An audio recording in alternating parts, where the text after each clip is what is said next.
Hey everyone, and welcome to the next edition of the Snapchat. This week, once again, we are joined by a fan favorite, Harry Perry. Harry, it is great to have you back on the Snapchat. You're one of my favorite guests. You play so much Marvel Snap, and you play some of the the reason why I say this is in context. The people listening, I don't think there's anybody on Earth that has played as much Lin Lee Iron Fist as you and stuff like that. And I just want you to know that behind the scenes when you post your 300 games with Lin Lee trying to make him work in the creator discords, that I appreciate it because someone's got to play Lin Lee. Yeah, of course. I kind of took that as a personal mission to give people context what I was talking about when the creators were discussing the OTA when Lin Lee was buffed. Somebody's like, "Oh, I'm worried this is going to be too big of a buff," and I was like, "Believe me, it's not. Here's 400 games at a negative 30% win rate. It's not going to do anything." I actually think it's crazy because Lin Lee's a card that when I tested, I'm like, honestly, I went on a pretty good streak with. I did really good with. I've had fun with him. And I remember making the video and warning, hey, I did good. The stats on my decks look good, but I don't know if this card's actually good. I don't know if I just had a run or not, so be careful. When it got buffed, I was like, honestly, I don't think Lin Lee was that far off from being legit. And then I tried him recently in a deck, and I'm like, I just don't care. I don't know if I can actually play him, right? It was just one of those things. Do you think the buff mattered or no? I think the buff mattered, and that now he can be Shang Chi, which is kind of annoying. But I just think, we'll kind of talk about it when we talk about the OTA that happened this week. It's just that he's really good, but everything else that's happening right now is just so much better that he can't work right now. And so, maybe Marvel Snaps has its highs and lows of different metas, and so maybe there'll be a meta that's really favorable for Lin Lee. He's a great card, just not right now. Yeah, and that is the thing to mention is the meta's always shifting in Marvel Snap via season passes, via OTAs. Sometimes it's just recollection. There's good decks out there that kind of people forget about. Someone actually asked me, they're like, "Hey Alex, should I get Jocasta?" And actually, that might be did I save that for the mailbag? I might have thought to be hey, we should have that discussion. No, I didn't put it in the mailbag this week. But someone's like, "Hey, should I get the new Drax or should I get Jocasta?" I'm like, "Hey, Jocasta is actually really good." People just kind of forgotten about the decks that she was in. But it's also a combo card. You kind of have to have all the other pieces for those decks for it to make sense. It doesn't really stand on its own compared to Drax, who we'll talk about momentarily. But yeah, I just wanted to say that I love the fact that you will just grind out on a character that people just have forgotten about and just dismiss, and you're like, no, I'm gonna figure this out. And on that note, you are on a mission in 2026 to hit 5,000 subscribers on YouTube. Am I right? Yeah, I am. Thank you. I appreciate you mentioning it. Yeah, it's the goal for the year. So why don't we try to start the year on the right foot and get closer towards that goal? I'm going to make it a mission for each one of you listening to hit that subscribe button down below for Harry Perry, who's making fantastic content. If you're looking for Lin Lee Iron Fist grinding, it's the place to find it. But yeah, no, I'm all joking aside. You're making great content, and I'm glad that you had the time to join us once again on another Snapchat. So why don't we actually dive in here and discuss the OTA? Because a lot of stuff changed. A lot of stuff is constantly changing. By volume, a lot of cards got modified here. And what I'm going to do here is the game's crashing on me, I think. No, it's not. Let's talk about Chamber to get us started here. So we're going to switch screens. We're going to go to Chamber. I would like to know your thoughts on this change. Chamber going from a 2-3 to a 2-2. It's kind of funny. When Chamber was originally announced and released, people were kind of ho-hum on him. And it has so far proven to be an absolutely remarkable card. Part of it obviously is because you had the change to, War Machine. War Machine went from a 4 cost to a 5 cost. All of a sudden, War Machine is a premier ramp card. And Chamber is finding tons of love in those decks. What do you think of this change going down to a 2-2? Yeah, I'll kind of preface all of my thoughts on this OTA that I'm pretty negative on it. The title of my video on this OTA was, "This OTA is so bad I crash out." I was recording it in my car too. I was screaming. It was kind of a funny video. My Discord made a meme about me just complaining so excessively. So just kind of preface everything, all my thoughts about this. I just think it's fine. Yeah, those decks have been really strong. So I recognize Second Dinner from a bounce perspective. Hey, let's take a point off of this deck. But this point, I think the only moment when this point off Chamber matters is when you're playing Chamber on 2 and Galactus First Steps is in hand and you want to win Chamber's location, that 3 points versus 2 points will matter in that situation. But in every other moments of this deck, I don't think the deck is going to be losing by or winning by 1 point. It's just really strong, and Chamber's a really strong card. Yeah, you have a card that's frequently going over 10 power as a 2 cost. Like, the 1 power doesn't make a big difference. I mean, it's a good starting point, I guess. Like, they got to do something with him, and very conservative change nonetheless. And by the way, it's not circumstantial that your hatred for the OTA perhaps might have fueled the desire to discuss it here today. So pop off, King, because I want to hear your thoughts. But yeah, like with Chamber, it's obviously a good card. Interesting that Moondragon came out and occupies a similar spot, but Chamber is just purely superior. Yeah, absolutely. Moondragon was another card that me and other people in my Discord were really trying, and it's like the difference between Chamber and Moondragon points wise isn't actually that different. But Moondragon is basically a dead card after turn 2. If you don't play Moondragon on turn 2, you're not going to play at any other point in the game. Where Chamber, you can play Chamber on a turn 4 and still get good value from him. And so it's different decks for different things, but Chamber's still a really strong card. After the nerf, he's still going to be a really strong card. I don't think it's going to change his goodness in any way. Yeah, and one thing I want to mention here, because I'm looking at Moondragon, just off to the side, is, in fact, once again, somehow, the topic of conversation, Lindley Iron Fist. Can we just take a moment to say that, like, this is probably the best base art in the game? Like, they released insane base art that, like, I have no desire to even get a variant for this card. Like, it makes me wonder, right? Like, they're like, hey, Ryan, like, Kennard and Eduardo Mello, the guys who are often doing the work on the base, are they like, hey, can you make that art suck a little bit more? Like, can you just tone it down a bit? Like, we got some variants to sell. Like, this is a cook, man. Like, this art's fantastic. And then, like, the other stuff just feels so drab sometimes. You know what I mean? Yeah. No, I literally said the same thing. And I think, I could be wrong, but I think this card, maybe it was this whole season with Lindley, they had a new colorist. System Studios, yeah. Yeah, but specifically the Lindley card, like I'm always, when there's a card that I like, or specifically a pet card, which Lindley is, I'm always like, oh, I got to get a variant. I gotta have a way to show that this is truly a pet card, that I have a variant for him. And so I was thinking about getting the conditional bundle that's like $20 for Lindley, and then I got this base art, and I was like, it's just not worth it. This base art is so good. And that was actually, like, he was already a pet card. I already wanted to play him. And then the base art was like, I have to play this. It looks so good. So I agree with you. It's like, I think the best base art in the whole game. Yeah, one of the best. Actually, if you want to talk about amazing base art, the other one that I always come to, which is kind of on topic, is the original Gamora. This is not it. It's this one here. I think it's remarkable base art. I think it looks so good. I think that it's underappreciated for how beautiful this is. And it's colored by Ryan Kennard and drawn by John Boy Mayers, who I don't think has that many cards in the game. But we're like so off topic today. But I wanted to talk about that because you agree. And I also think that I also agree that the Gamora base art is really good. Specifically with her animation, this pose works like flawlessly with her animation, better than any other art does. Yeah, for sure. Anyways, maybe that's a conversation for another day about base art and the best ones in the game and stuff like that. But another OTA that came pretty hot was that to Shang Chi, the Master of Rings. What happened here was Shang Chi himself as a 3/5 did not get changed.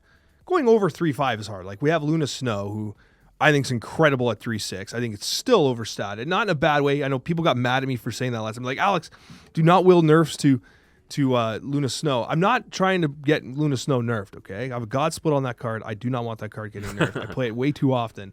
I'm just saying 3/6 is kind of a lot for that card. Yeah. 3/5 Shang-Chi, but what got changed were the 10 rings cards themselves, each getting an additional point of power. The 10 rings that starts in your hand going from 2/1 to a 2/2, and the unlocked or potential unlocked version going from a 2/2 to a 2/3. It does increase the baseline of these cards. The effects still remain. Curious what your thoughts on Shang-Chi. I actually think it's more significant than I thought it was when I was reacting to it. Again, similar to what I said with Lin Lee, it just kind of doesn't matter right now because the meta is just so big and so obnoxious and unfair. I just hear other people use that word, so I'm stealing it that way. Like, it's meta. We're Zoling Fing Fang Fooms, if that makes sense. An extra point of power on the rings doesn't really matter right now. But in playing the card after it was buffed, the 2 points of power versus the 1 point of power on the base rings, I think is what is the best change. It goes from feeling like horrible to like okay. if that makes sense. So again, similar to Lindley, I think that this is a card that's positioned to be extremely strong when the meta comes around to it. Yeah, and technically this card does dilute the deck, which has been a frequent conversation starter. Do you think that having it draw a card is too much? Like this obviously stuffs the draw in your hand because it begins in your hand. Do you think it'd be absolutely broken if you still drew the same number of cards? Yeah, I do think so.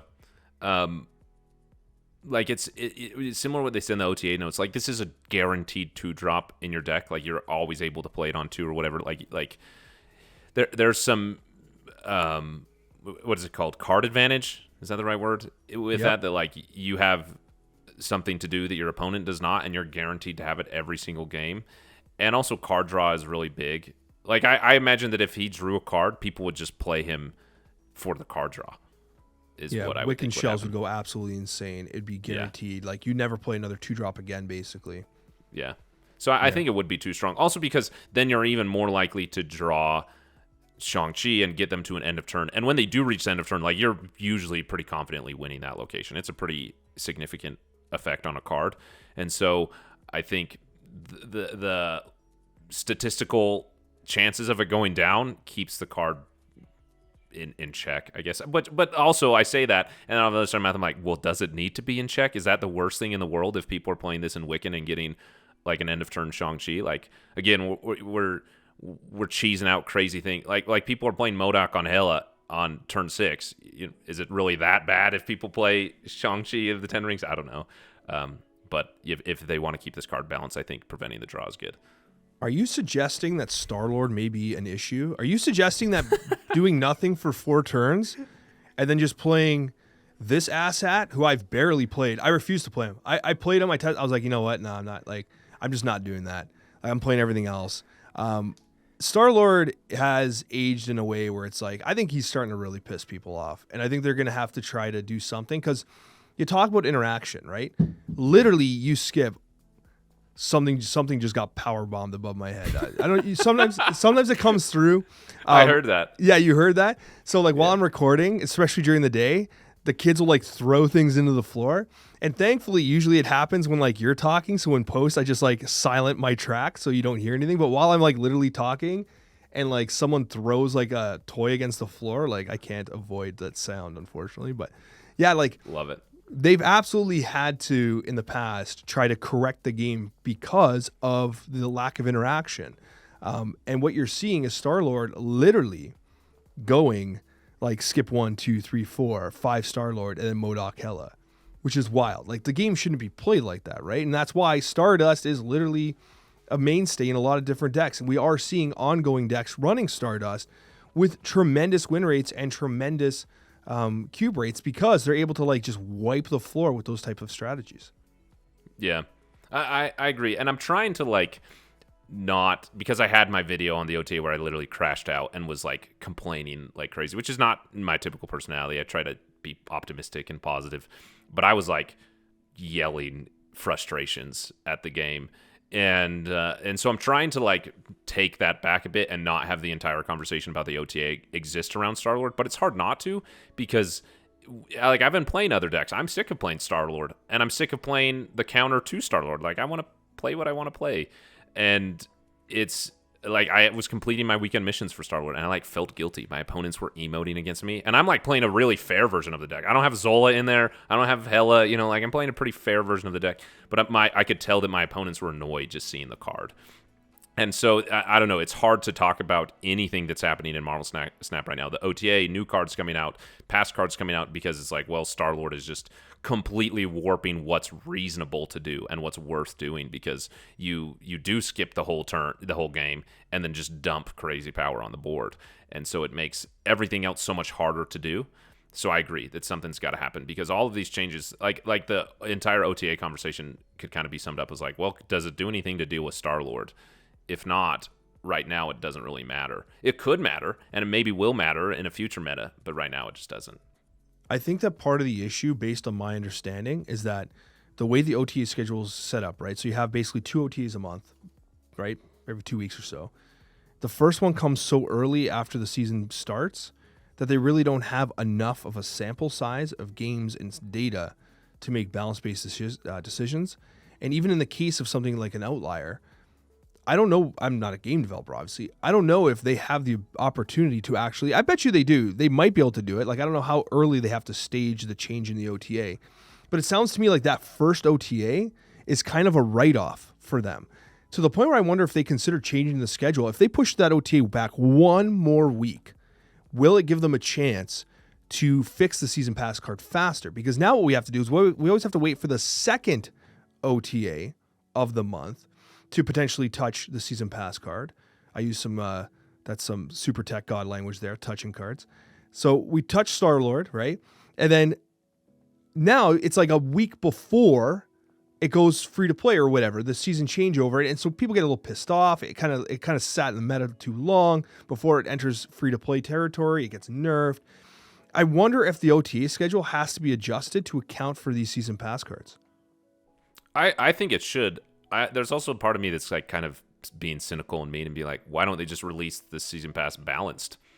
And like, I don't know, maybe I'm just annoyed and so I'm complaining, but I agree that whatever the current setup is not working. And like, I think more than anything else, these aren't just my frustrations. Like I actually I've gotten a lot of comments in the last few weeks, more than I ever have, both in my Discord and on YouTube videos, where like people are just kind of worn out of this, like, the season pass card is everywhere and it's kind of oppressive 2 months in a row, I think is what's gotten people worn out. Is we've had this before. We've had oppressive season pass cards before. This isn't the first time. But like, people did the same thing with Agamotto. Have you seen a single Agamotto player recently? I haven't, but like I remember the complaints. I even remember listening to a Snapchat episode where you guys were talking about Agamotto and should Winds of Watum be nerfed.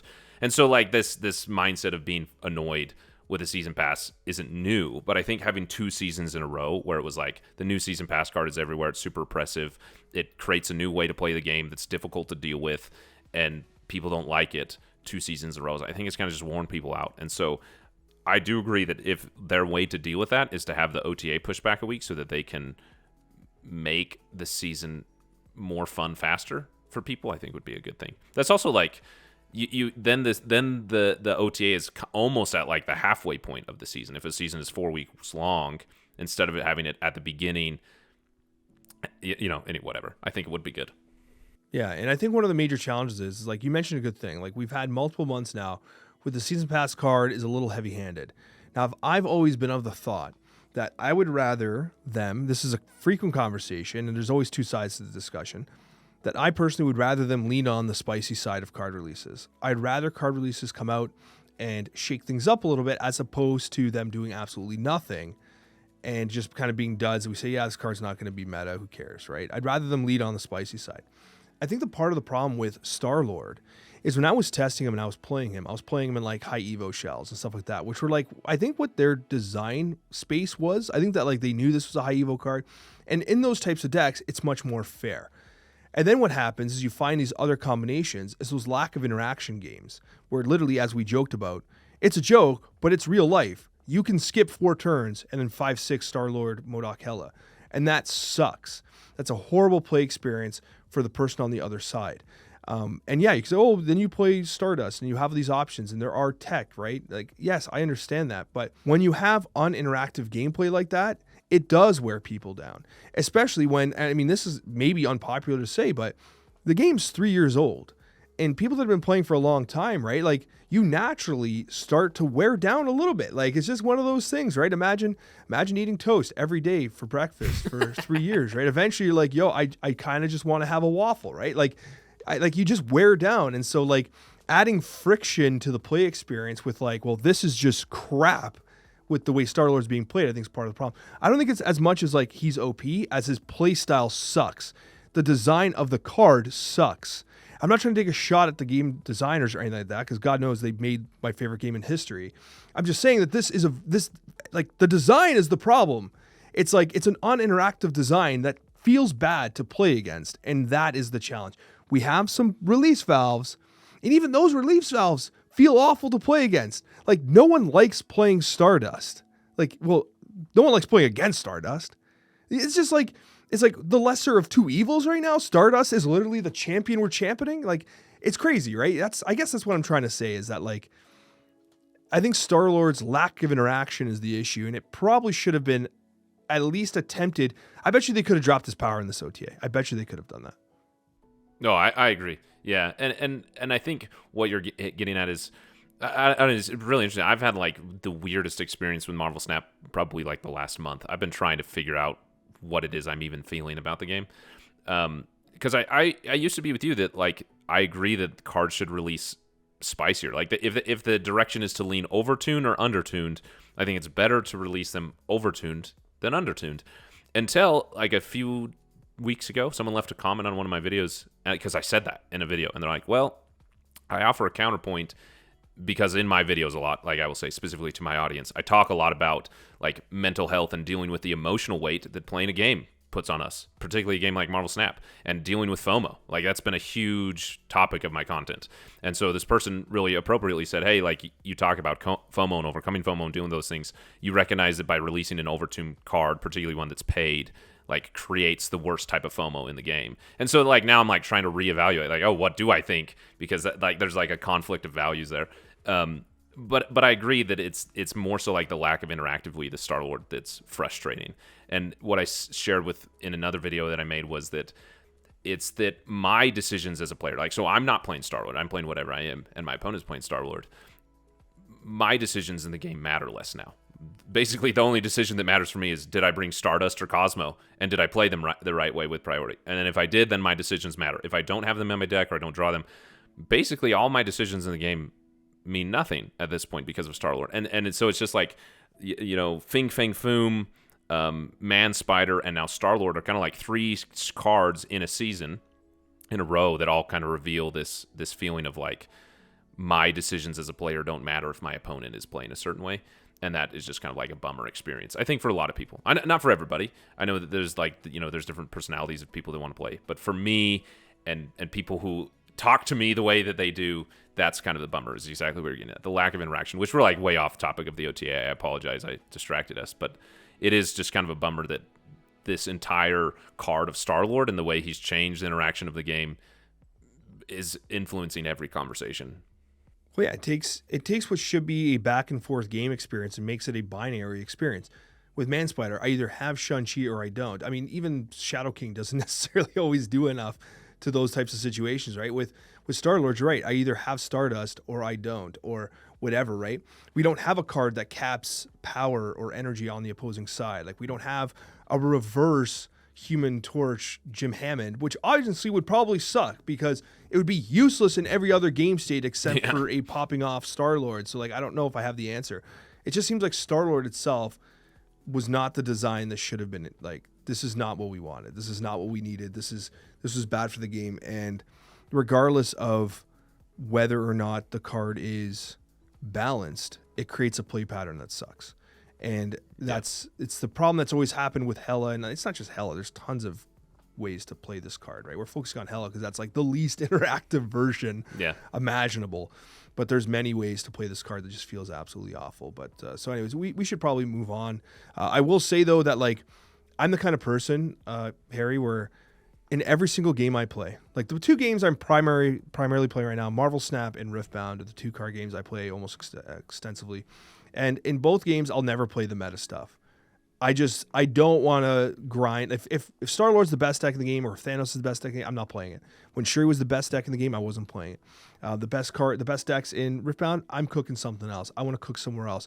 And that's the way I feel. And as soon as Star-Lord start to like hit that threshold of like, oh, this is like the cringe card that everyone is playing that like honestly feels awful to play, I don't want to be a part of that. I just don't want to play. And if you want to play Star-Lord and you have fun, you're playing, that's cool. Like, I'm not trying to like poo-poo on your parade. Like, you do you. Like, this is your game. You play for funsies. Don't let our opinions of a card and the way it's played, you know, take that away from you.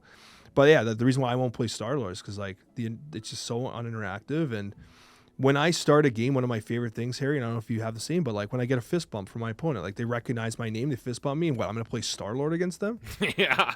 You know what I mean? Like I can't do it. Like it's one of those things, like I'm just going to snap and let them beat me for 8 because like I just leave my board empty. I'd rather do that than play Star-Lord on someone who's fist bumping me at the start of the game because like, hey, this is Alex. I get to play against Alex. This is fun. And I'm like, hey, I'm going to skip 4 turns and Star-Lord and hella your ass. Like, I can't do that. You know what I mean? Like, so I don't play the popular stuff. So Star-Lord, I'm sorry. I don't give a crap about you.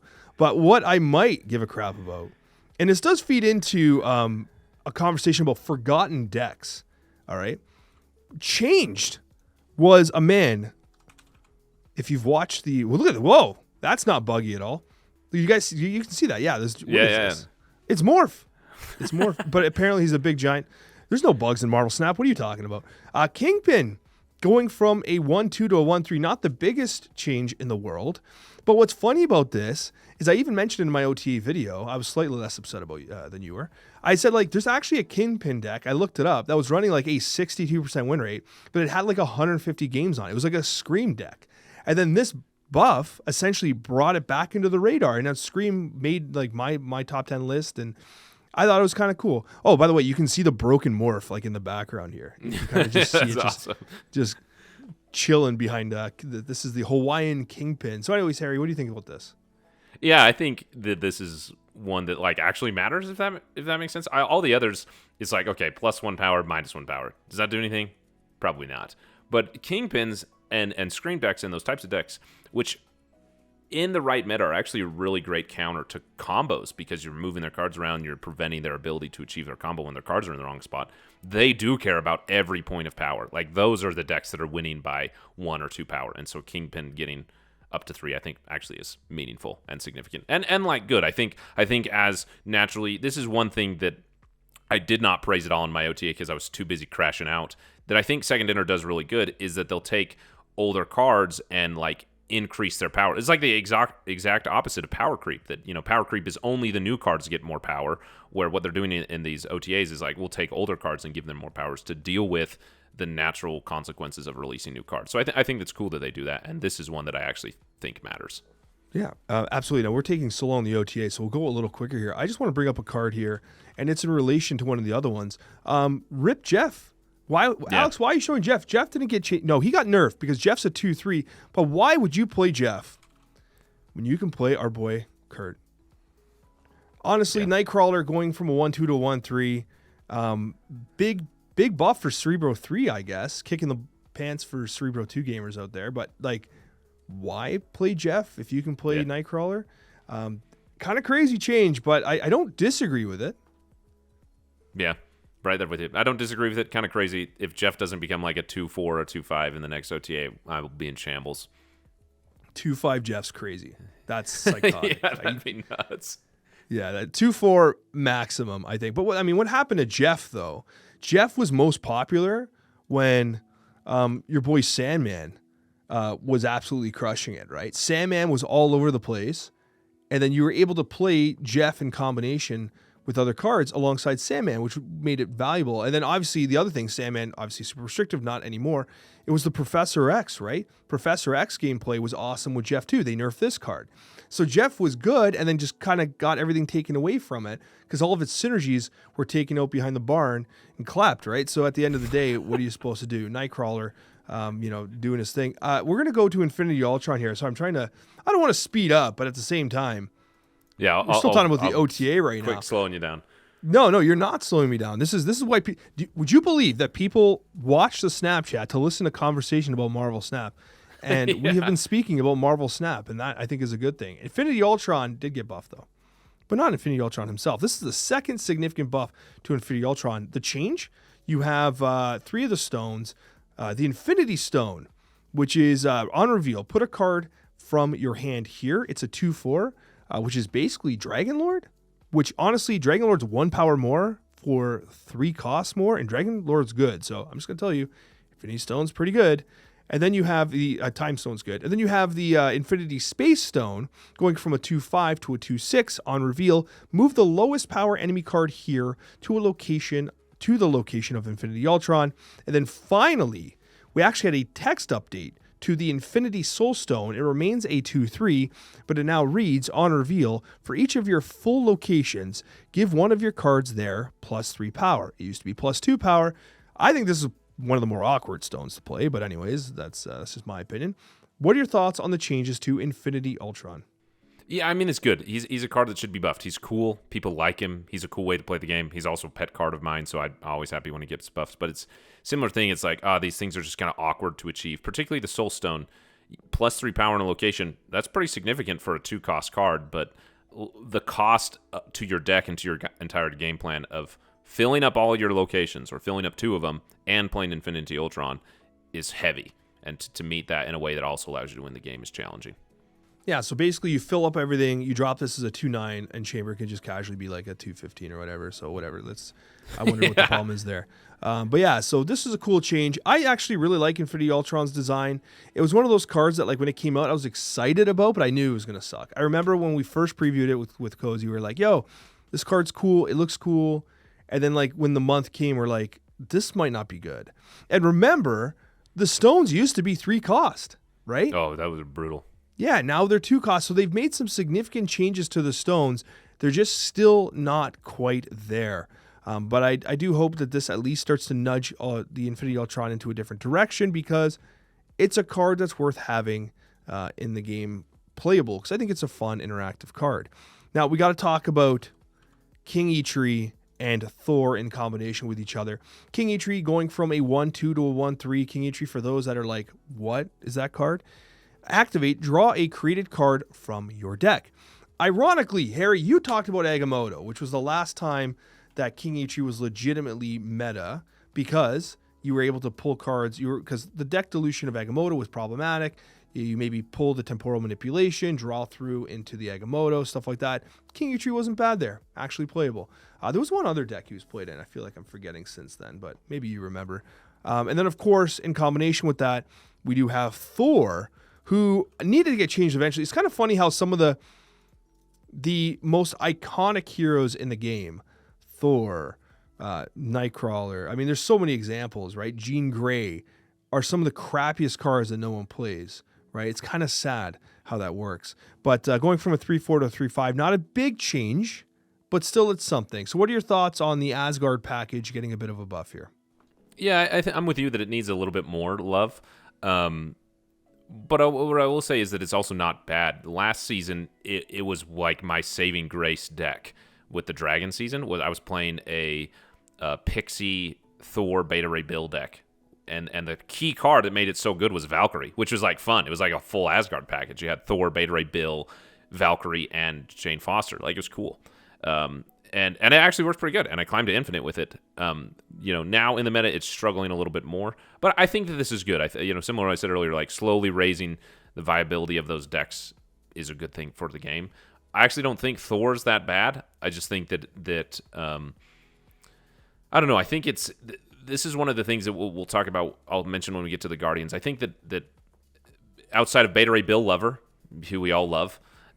Like, people have just kind of moved on from the card. He's not exciting. He's not new. They've played their fair share of hammers.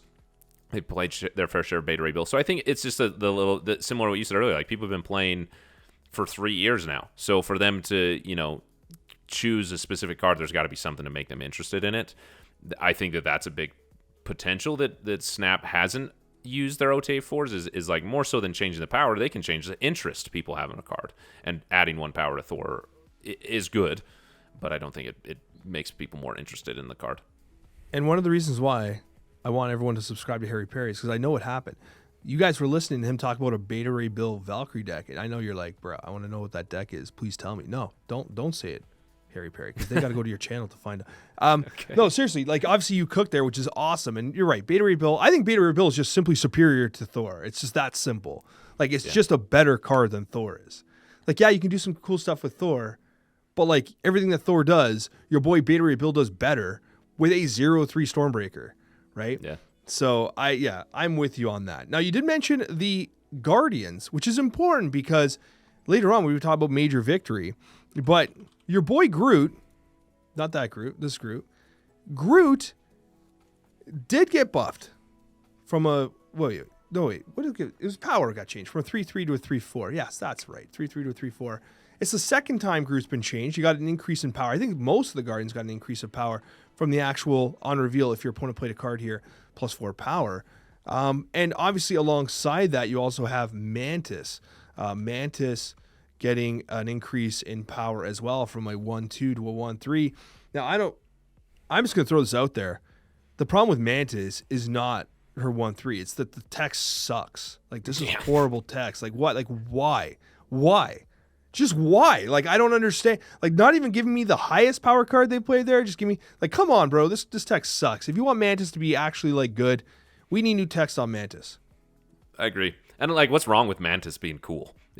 Mantis being a cool card that people want to play is never going to break the game. It's never going to be a bad thing. Like, why not give it +1 power or -1 cost when she copies a card? Anything to make people interested in the game. Like, that's, I got to remember who it was in my Discord that was talking about that. Was it Heath?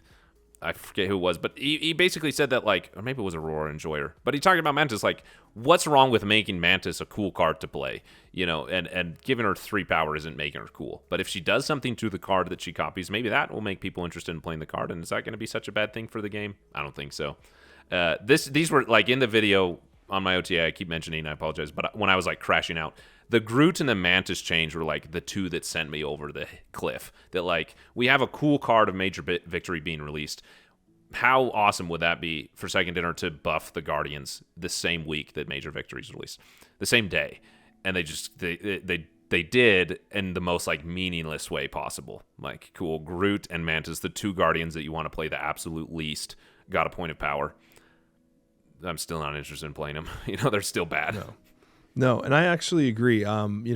It's a card that I wasn't all too interested in playing at all.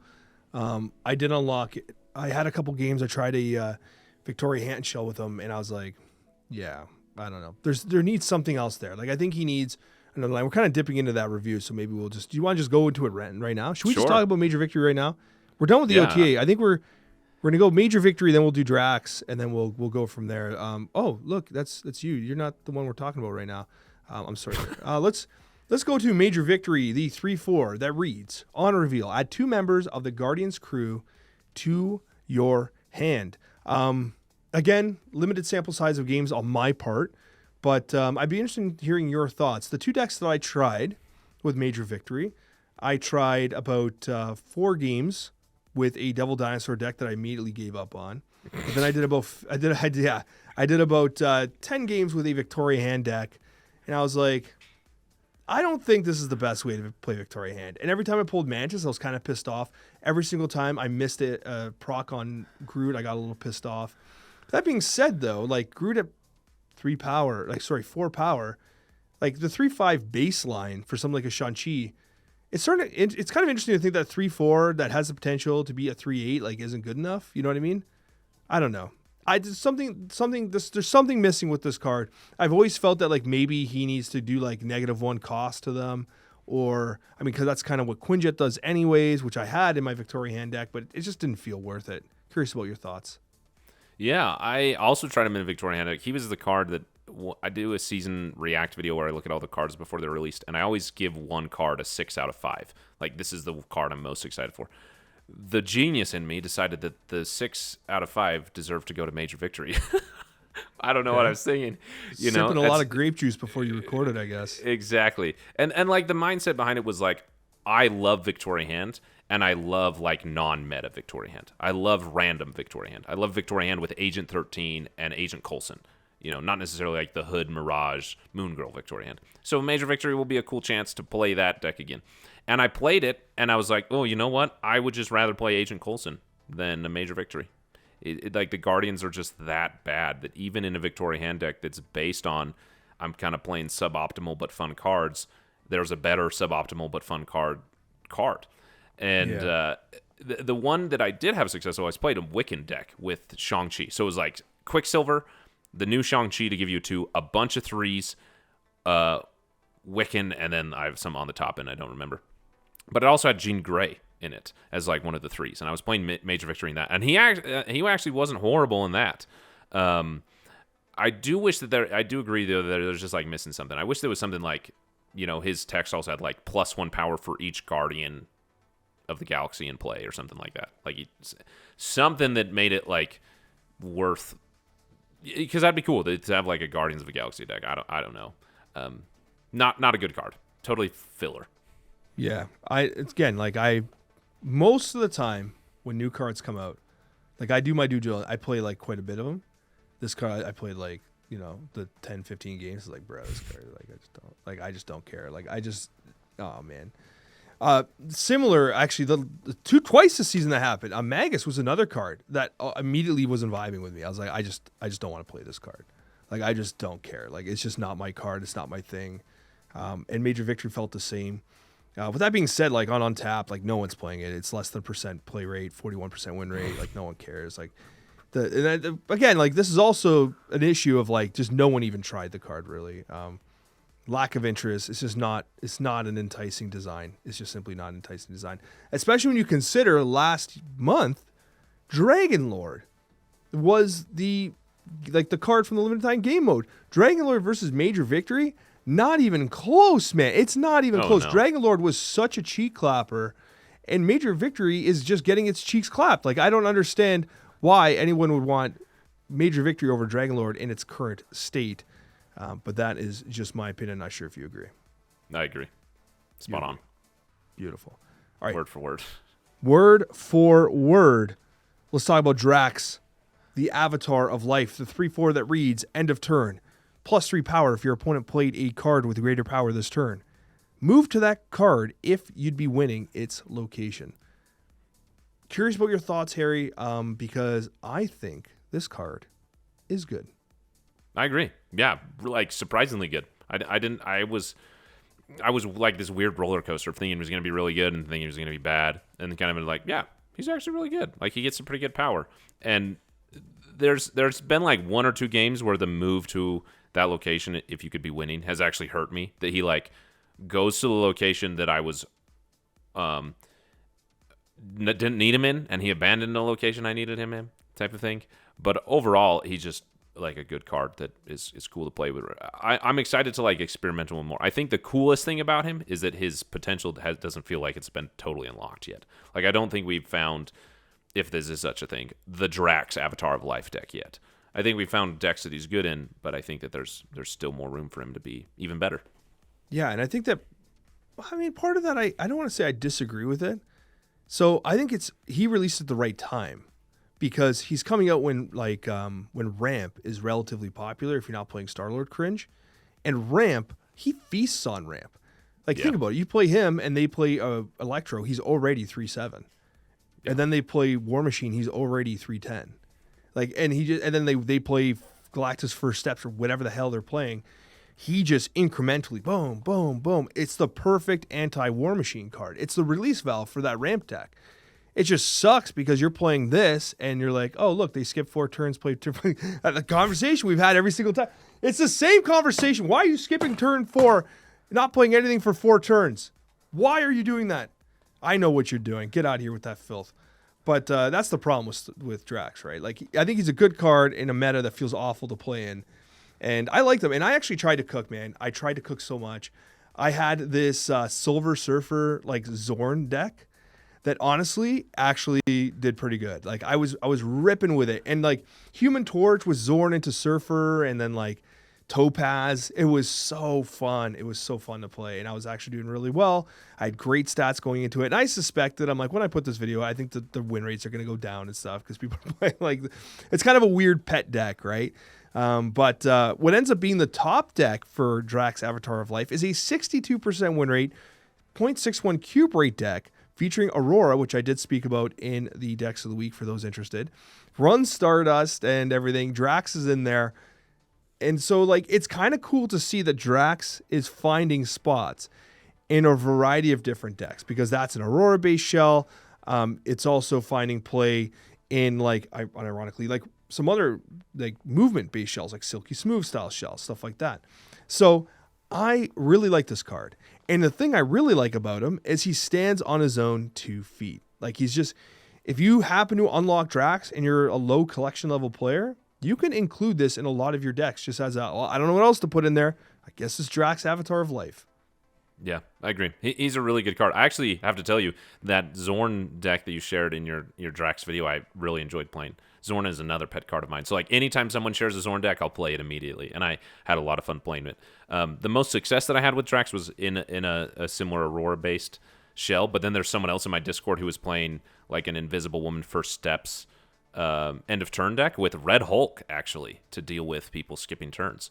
And so, I agree with you that he's just like, he kind of goes in a lot of places, and that's cool. And I also think, I've said this multiple times with other cards, that when the meta changes and Star-Lord isn't doing what Star-Lord's doing, Lin Li or the new Shang Chi are going to be really good. I think Drax is going to be like one of the best cards to have in your collection as the meta continues to change. Do you remember, this might be before you, but do you, even you listening, remember when playing White Queen as a 4/6 was considered just a pure good stats play? I'm not joking. You're laughing at me. There was a time in Marvel Snap where playing 4/6 White Queen was considered just, you know what, at least I'm putting good stats on the field of play. That's wild. I remember 4/6 White Queen, but I was never around when that was a good thing to do. I'm not saying that it was a good thing to do. I'm just saying you're like, you know what? 4/6 White Queen, it could be worse. And that was like your play in beta. And now we're at like, yo, Drax is just a 3/7, and he's like moving to win your game for you. And I'm like, okay, like what the hell's happening in this game right now? Yeah, we're not like, that is true. Like, we're not excited about a card that literally works to win you a game while getting more points. Kind of wild that that's not a good thing to do right now. Yeah, it's probably because you're sitting there and you're like, why is my opponent skipping 4 turns? Anyways, let's see how many times we can bring that up in any given conversation. But long story short, Drax gets a upvote for me. I think this is a cool card. I think it's a good card. I think it's worth unlocking for 6K because I think that it's going to be viable in multiple different shells. Some of them that are like meta oriented, like the Aurora decks, they look kind of expensive. But I do think that it is a nice kind of like, it's a card that has a wide net. And I think that if you're cooking and playing like your deck design individually, then you could slide them into a lot of different things. It also makes me wonder if at some point Captain Marvel gets buffed, because this thing kind of feels like Captain Marvel to some degree. Like to some degree, not quite the same, but kind of. Yeah, I agree. Captain you think Marvel it's worth 6K? Yeah, I agree. I think the Drax is a card that people would benefit from having in their collection. I always stress about telling people what to do with their tokens, but he's a good option for them. Yeah, it's the absolute worst. And the thing about it too, I'm going to vent here for a sec.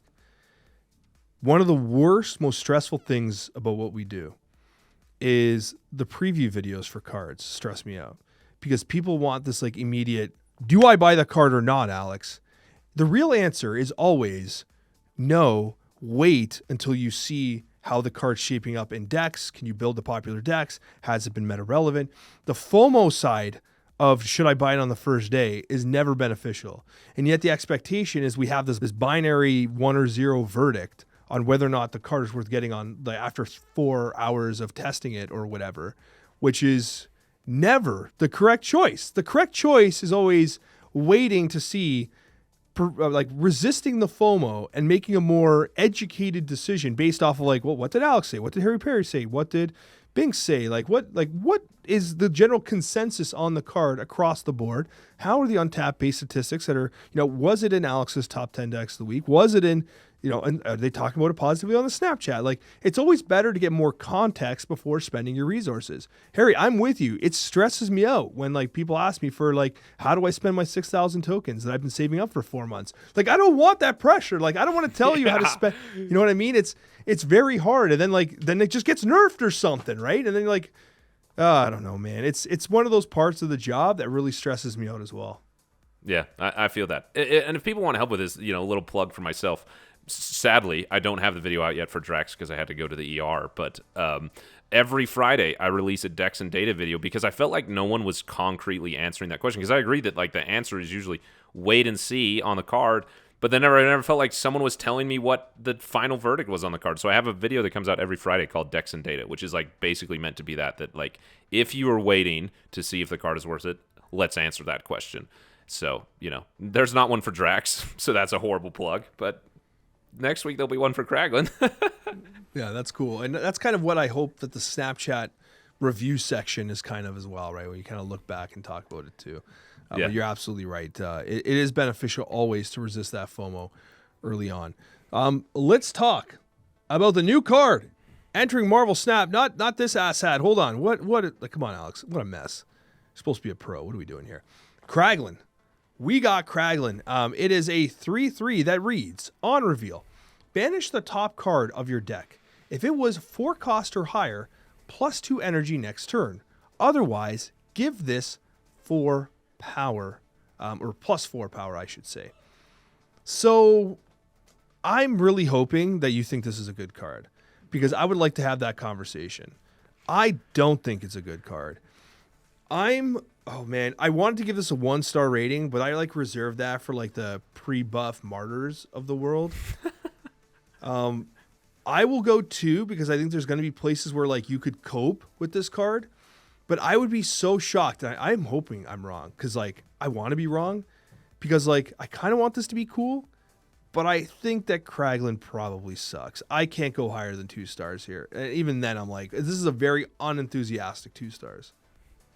My review of Kraglin is that I had tokens for Kraglin, but there's also a variant in that Powers couple pack that I wanted, the Peach Momoko Rogue. I literally burned every single one of my tokens chasing that Peach Momoko Rogue, and it's literally the last card in the pack, and I'm out of tokens. So I forego Kraglin for a variant I didn't even get. That's how good I think Kraglin was going to be, that I was willing to burn my chance to even get the card for a variant I didn't get. We watched you like die inside as you told that story. Yeah, it's literally the last card in the pack, and I don't have any more tokens. This is so painful. Like, why would you do that? Why? We've had this conversation before, though, when like you've said like, hey, like you will chase a variant for a card you love because like it brings you joy and stuff. Yeah. But it has not brought you joy in this circumstance. No, just suffering. So, yeah. That's literally what I thought about Kraglin. I was like, you know what? And like the reason was actually, I had that OTA video where I crashed out. I kind of stopped making videos for Marvel Snap for like this whole week because I just wasn't loving the game. And I had to go to the ER. You know, like it was just like a bunch of bummer things happening. I was like, you know what? You know what I really love? I love a good Peach Momoko variant. And I really want this Rogue one. I've wanted it for a long time. I'm gonna bring myself some joy and get this variant. And then literally couldn't get it. So I like it. And then it was just kind of humorous, you know.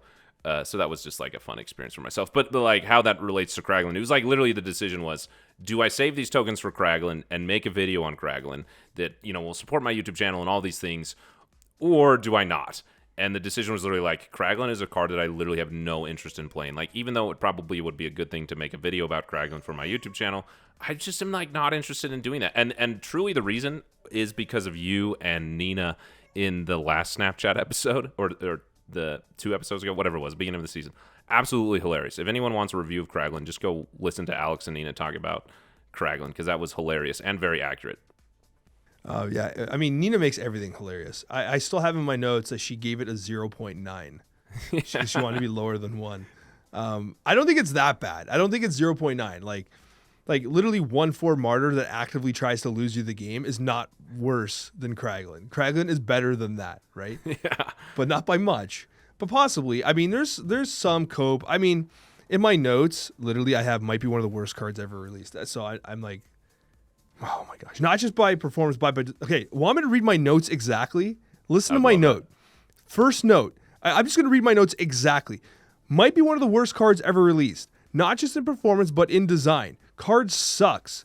Also, are you just giving away information to your opponent? I just banished my Galactus. LOL. Oh no. That's literally my note. Followed by, is Kraglin a snap condition for your opponent? Because you can reveal a devastating banish? Those are like my 2 top notes for Kraglin. Not off to a great start. So maybe I should drop my rating from a 2 to a 1. He's so bad. And this is someone who plays a ton of Mole Man, who also banishes the top card of your deck for a rock. You know, like I've literally got to infinite with Mole Man. I love that card. Kraglin is so much worse than Mole Man. Like, if you really have some insane desire to banish the top card of your deck, play Mole Man. At least you're getting a rock that does something for you. Plus 2 energy, play Hope Summers. Play Luna Snow. It is 6 power and doesn't banish a card for you. Why would you ever play Kraglin for ramp when you can play Luna Snow? I'm with you. From a design perspective, what is this card achieving? Like, what checkbox is it checking that didn't already exist in Marvel Snap? Besides being a horrible card. So, like, this is what, the second or third time we've, like, openly called out the design team. We're like, what were you thinking? Like, not intentional. Honestly, we love you. We're super thankful that you've developed this game, but Star-Lord and Kraglin, man. Why didn't you make Kraglin season pass card? People would have been less pissed off. Probably would have made less money though. I don't know. But yeah, like I don't know, man. And even then, I brought it up with Nina too. Like I think banishing is kind of dumb because like it doesn't really. I feel like they invented banishing at the start in order to prevent Yondu from proccing death when those decks were really popular. And then they kind of haven't done too much with it. Like, it's not really like, I'm just thinking, is there any synergy for banishing? Like, are you banishing and you're like, yes, this is what I wanted to do? There's literally nothing that benefits from a banish. Absolutely nothing does. Like Nicholas Scratch doesn't because you have to play a spell. Like, the spells banish themselves, but there's nothing. I have no, and it's weird. Like, why not make Kraglin like destroy the top card of your deck? Because then if you could play Null with him, and like maybe you're destroying an Infinite or something, or like maybe Elixir. you could bring it back with Morgan Le Fay. You know, like then if it does something, anything besides banish, you start to kind of get some cool ideas.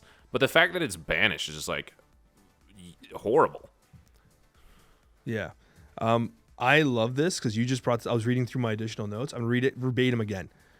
I understand that it's basically wave without giving your opponent the wave effect. But with Luna, Snow, and modern ramp options that give consistent ramp, why would you ever want to play this? That's literally my note. And then I wrote, why the hell wouldn't you just play a good Wiccan deck? Exactly. Yeah, exactly. And then finally, I'm just reading my notes I've never done this before. I try to like soften them up a little bit sometimes when I speak them. In caps, only cope is Surfer cope, but banishing your Surfer is LOL. But he's a 3/7, I guess. That's my note. I mean, Groot is a 3/8, and he doesn't banish your card, but we're not excited about him, you know. So like, there's literally no good ideas with Kraglin.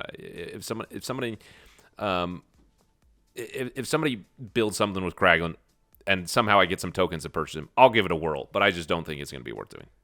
I think there was a comment on one of my videos where someone said like Kraglin and Erisham might be worth it. I'm like, okay, maybe. But like I don't. There's still probably better options. No, like I don't know. Like I don't see this card being good.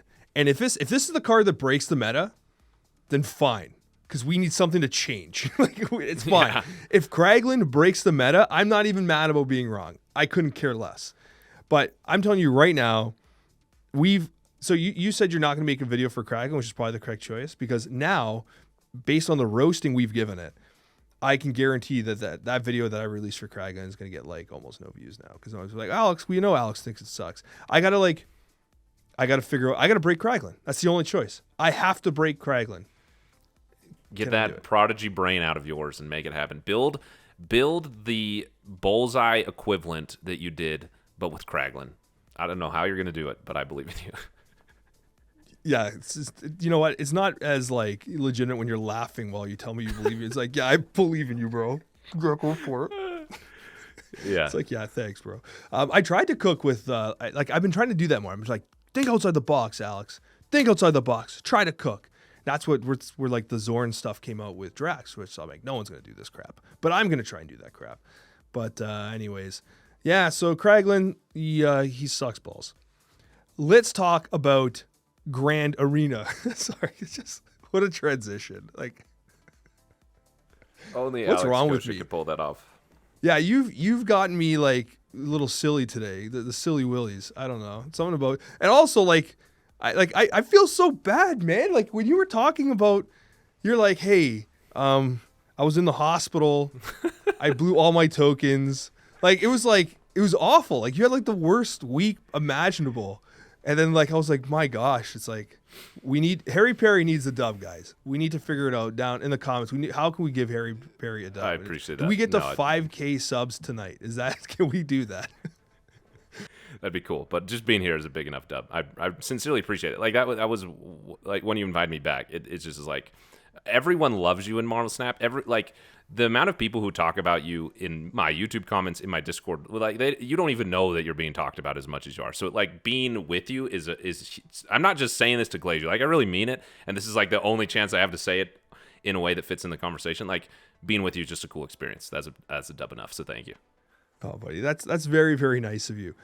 You obviously haven't read all my comments before because trust me, the classic conversation of like, don't read the comments. I try to read almost all of them, but there's always someone's like, there's always like the like, bro, you suck so bad. Why does anyone watch you comment? And I just like it. I just leave a like on a little heart, and I'm like, yeah, I know I suck, dude. I've built my career on sucking, so. It's fine. I agree with you, to be honest with you. But yeah, dude, that actually means a lot to me. Thank you. And I've been really trying my absolute best to, especially with the Snapchat, right? I've been trying my best to like shine as many lights as I can on like the wonderful people that are keeping this game alive.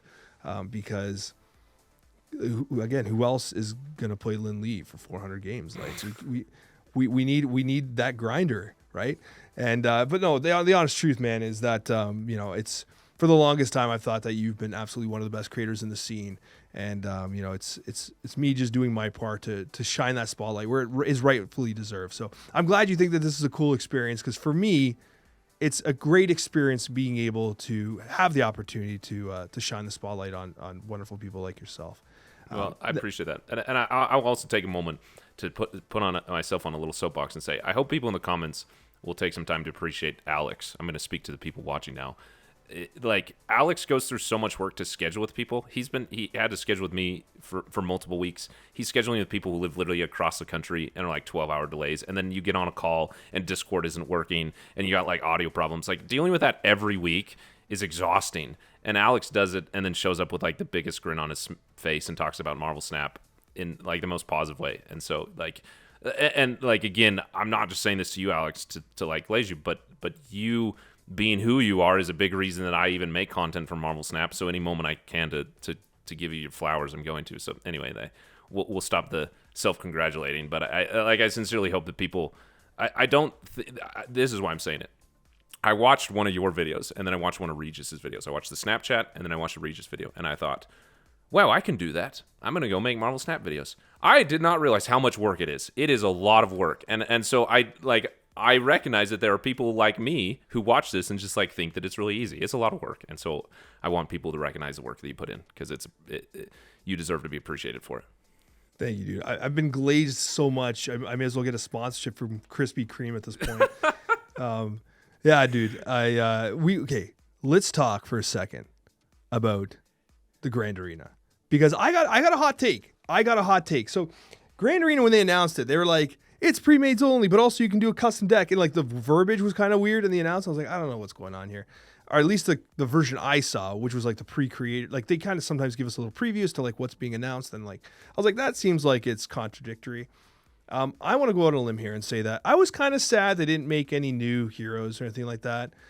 It seemed a bit of like, this was like we need to get Grand Arena out there, but let's kind of rehash like what we already were using prior. We had the list is Iron Man, Rocket, we have Wolverine, and those were from the what's it called? The collaboration with Marvel Secret Invasion, right? And then you have Ghost, you have the Mr. and Mrs. Fantastic, and then you have the Hulk one, which is by far the best of the pre-mades. Like, it's not even close. Like, they're not even close. The Hulk one's the best. Then you got the Thor one, which just got buffed a bit, I guess. But I have a hot take, Harry, and I want you to shoot me down if it has to be shot down. I don't mind that they have pre-mades and customs playing against each other. Because I think most people are approaching Grand Arena with like the right mentality that they want to just play, they want to have fun, get their weekend missions done, get off the ladder, please get off the ladder. But I really liked when it was only pre-mades. I really liked it. And I think that we had a bad experience because the balance was so bad when they did it. When they did it, the Black Panther, it was so bad, it spoiled what could have been the best version of this mode. And I hope they don't take those stats and be like, oh, well, nobody liked pre-mades only. It's like, well, because you screwed it up. Like, the decks were awful. And so, like, for me, it's like, I really hope that they come back to the idea of potentially doing pre-mades only. But I would also be really interested in seeing the stats of whether or not people just play pre-mades anyway. Like, how many people are actually playing the custom ones? So I'm going to throw this to you, Harry. First of all, what do you think about customs versus pre-made in Grand Arena?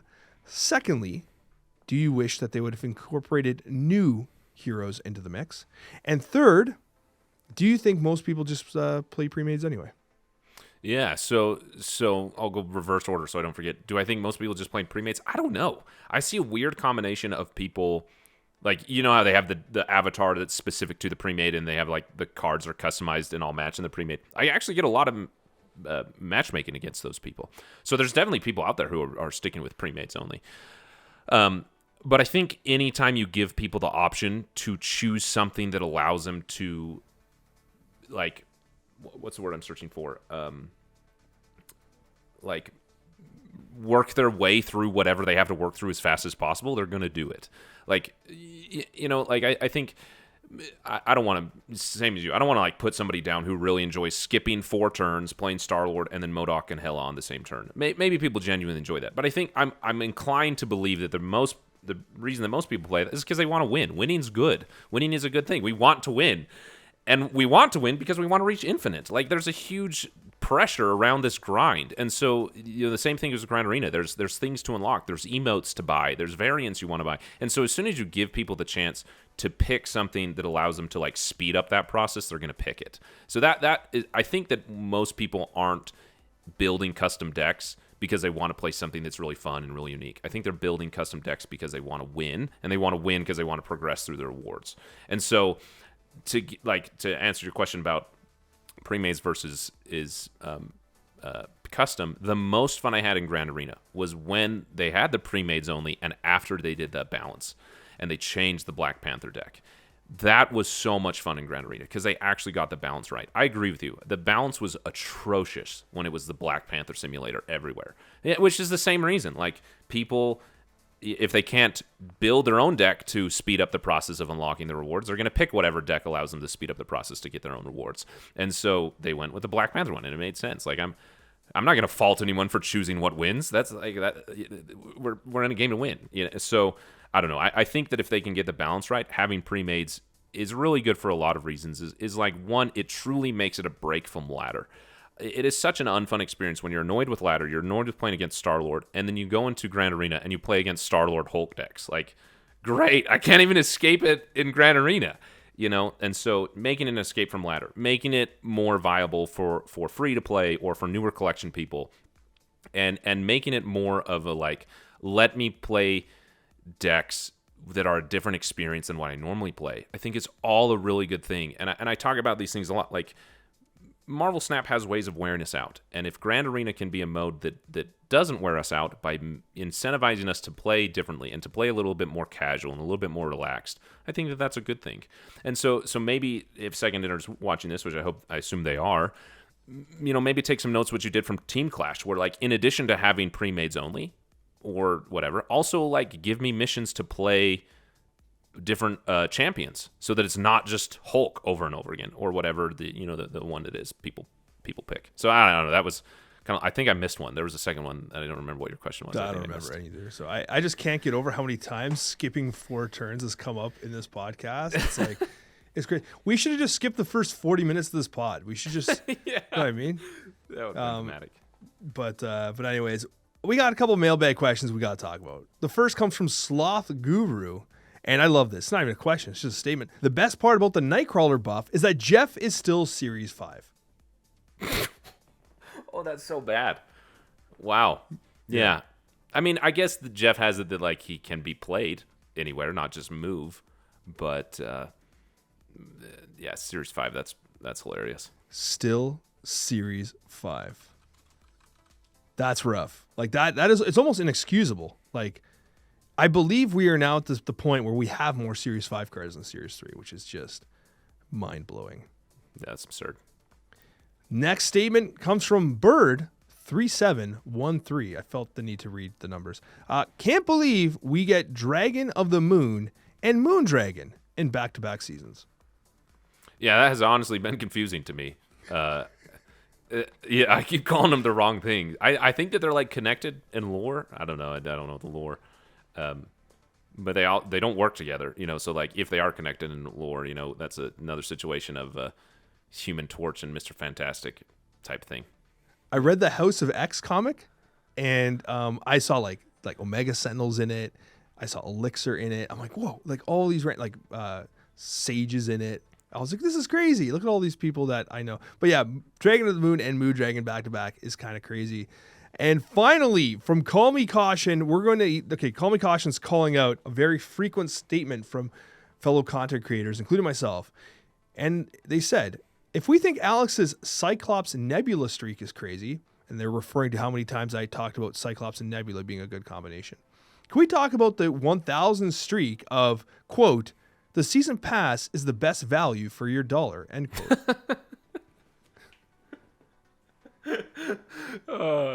I mean, facts don't lie, but what else do you want us to say? I know it kind of is the best value for the dollar, but I got to tell you, second dinner, this has been a second dinner roast. It wasn't meant to be, but we have not seen much evolution of the season pass. We really have not. We saw the introduction to the super premium season pass, but we haven't seen the actual contents of the season pass. Like, we still get like boosters. Do you care about the boosters? Have you even read the titles you unlock? I have not read titles in like 2 years. I don't care. I've never favorited them. I don't know what. I have like the same ones I get. I think I have 2 favorited. They need to take a look at the season pass and need to really think about how do we improve its value or what it does. I think the season pass needs to evolve in some way, because as it stands right now, even though it's the best value for your straight up dollar, it's starting to show its age a bit because it has not evolved in any way whatsoever. I agree. And there's like simple things that I think would add a lot, particularly people who buy the super premium season pass and they give you 10 levels, like most useless reward ever. You know, cool. I got 10 extra levels of the season pass. I'm going to get to the season pass caches that give me 10 boosters faster. Great. You know, but like particularly now that they've nerfed it that you can't go past 100 season, which for some people, when they're buying the super premium season pass, they're going to get there every single season. And I got there last season. You know what I unlocked when I got to level 100 on the season pass? Literally the highest level. You can't go higher on the season pass. You know what I got? I wrote it down. I couldn't believe it. I got 25 boosters for Goose. What's wrong with Goose? Well, I don't need 25 boosters for Goose. I already have like 1,000. You know, like it just was like I literally played your game so much, probably unhealthy amount. I maximized the season pass, and you give me 25 boosters for a card I haven't played in who knows how long. Like, it's weird that there's not like a, hey, you made it to level 100. Here's 500 credits or something. I don't know. Maybe that's too generous. But I agree with you that like the season pass could be a lot more rewarding to engage in, where I feel like most people are getting the season pass because it's a card. I don't know. That was the most Harry Perry thing ever. You basically just talked about how you got 25 boosters for Goose, and I was like setting you up for like, yeah, because Goose sucks. Who's playing Goose? You're like, because I already played so much of it. I have 1,000 boosters sitting in the wings with a God split.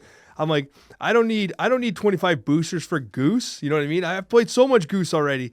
I was like, oh, that's not quite where I thought we were going, but here we are. That's Harry Perry for you guys. Thank you so much for watching this week. As I said below, down in the pinned comment and in the description, will be Harry Perry's channel. I think we're actually going to link your OTA video because people like spice, and it sounds like you were a little salty. And they say that salt is the spice of the earth. So let's take a look at that video from Harry Perry. Support our man here with a subscription. And of course, thank you so much for all the support that you show the Marvel Snap community and this podcast. Thank you for watching, and we'll see you on that next one.